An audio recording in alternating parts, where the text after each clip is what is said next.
Here are the general steps to install Windows 11 using a USB drive.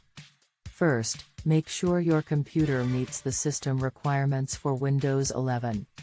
You can check these requirements on the Microsoft website. Create a bootable USB drive with the Windows 11 installation files. To do this, you will need a USB drive with at least 8 GB of storage capacity, and you will need to download the Windows 11 ISO file from the Microsoft website.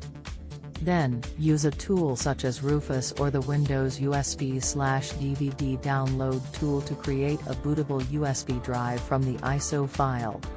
Insert the bootable USB drive into your computer and restart the computer.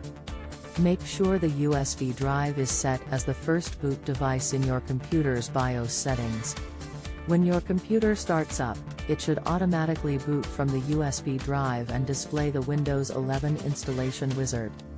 Follow the prompts to install Windows 11 on your computer. During the installation process, you will be prompted to select the installation language, time zone, and keyboard layout. You will also need to enter the product key for your version of Windows 11. Once the installation is complete, your computer will restart and you should see the Windows 11 login screen. Log in and follow the prompts to set up your user account.